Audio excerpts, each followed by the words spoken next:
बहावलपुर में भारतीय जारहियत के बाद जाय वकुआ को घेर लिया गया है। इस मौके पर शहरियों ने भारतीय जारहियत के खिलाफ एहतजाज भी किया।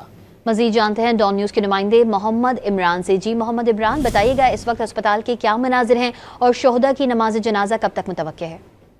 जी बिल्कुल, इस वक्त मैं हॉस्पिटल के बाहर मौजूद हूँ। बहावल विक्टोरिया अस्पताल में इस वक्त इंतजामिया ने जो तस्दीक की है 36 इंजर्ड जो हैं वो इस वक्त बहावल विक्टोरिया अस्पताल में दाखिल हैं, जबकि जो अस्पताल इंतजामिया ने फिलहाल तो एक बच्चे की शहीद होने की इतला दी है, लेकिन ताहम ISPR की तरफ से 13 शहादतों की तस्दीक हो चुकी है और उन 13 शोहदा की नमाज जनाजा जो है वो दोपहर 2 बजे ड्रिंक स्टेडियम में अदा की जाएगी।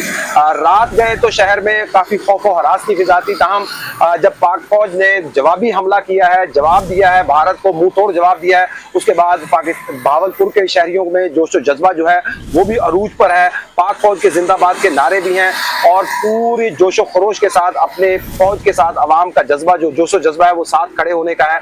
ताहम इस वक्त अस्पताल और जहां पर मौके पे जहां पर मिसाइल दागा गया है वो तमाम इलाके को कॉर्डन ऑफ कर दिया गया है। अस्पताल को भी कॉर्डन ऑफ किया गया है ताकि ज्यादा रश ना हो और जख्मियों को आसानी के साथ सहूलियात के साथ उनको तिब्बी इमदाद फराहम की जा सके। जी।